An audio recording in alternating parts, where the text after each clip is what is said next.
حضرات وقار جبریل علیہ السلام دے کولوں کسی نے پوچھا کہ اے جبریل دسو تانو آسمان تو زمین تے آن لگیاں کدی مشقت دا مظاہرہ کرنا پیا ہوئے؟ تو آپ فرماندے نے 4 موقع ایسے نے جدوں مینوں آسمانہ تو زمین تے آن واسطے بڑی مشقت دا مظاہرہ کرنا پیا۔ پوچھا گیا کیڑے کیڑے؟ فرماندے نے ایک وہ موقع کہ جدو ادھر منجنیق دا بٹن دبا دیتا گیا، ابراہیم آگ دی طرف جا رہے، میں سدرہ تے ہاں تے رب نے مینوں فرمایا کہ جلدی دے نال جنت چوں جنت دا کھانا اور بچھونا لے کے تے میرا حکم آگ نو سناؤ۔ اس ویلے میں بڑی جلدی دے نال آیا، مینوں اس ویلے بڑی مشقت دا مظاہرہ کرنا پیا۔ دوسرا فرمایا جدوں ابراہیم علیہ السلام نے اسماعیل دے گلے تے چھری رکھ چھڑی اور چھری پھیرن دا ارادہ کیتا، میں سدرہ تے ساں، رب نے فرمایا اے ابراہیم اے جبریل جلدی پہنچو اس تو پہلے کہ چھری میرے پیارے بندے اسماعیل دے نرم و نازک گلے نو کٹے،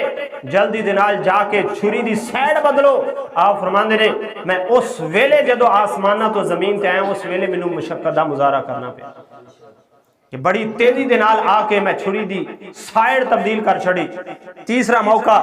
جدو جنگ احد دے اندر رسول اللہ صلی اللہ علیہ وسلم نو کفار نے پتھر مارے اور آپ دے دانت مبارک شہید ہو گئے تے آپ دے دانت چو نکلن والا خون مبارک زمین دی طرف جا رہا ہے، میں سدرہ تے رب نے فرمایا جبریل اس تو پہلے کہ خون دا قطرہ زمین تے جاوے تسی جا کے اپنے ہتھا تے اٹھا کے آسمان دی طرف اچھال دو۔ اگر آج میرے محبوب دے دانت مبارک چو نکلن والے خون دا قطرہ زمین تے گر گیا تے قیامت تک زمین جڑی نباتات اور پھل وغیرہ اگانے بند کر دے گی۔ فرماندے نے اس ویلے مینوں مشقت دا مظاہرہ کرنا پیا۔ اور چوتھا موقع ہے کہ جدو حضرت یوسف علیہ السلام نو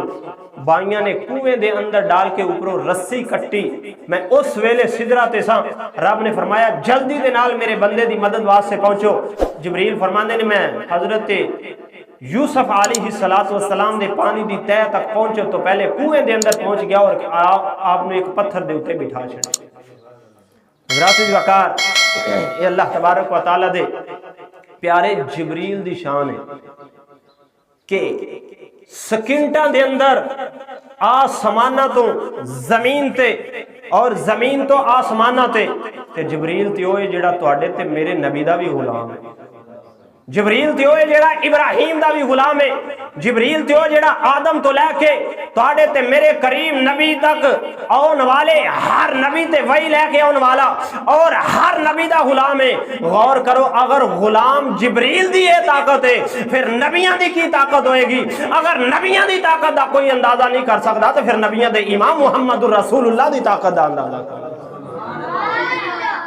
حضرات وقار دعا ہے اللہ تبارک و تعالی سانو اپنے تمام نبیوں دا شان اور مقام سمجھ کے شریعت دے مطابق اپنی زندگی گزارنے دی توفیق عطا فرمائے، آمین وما علیہ۔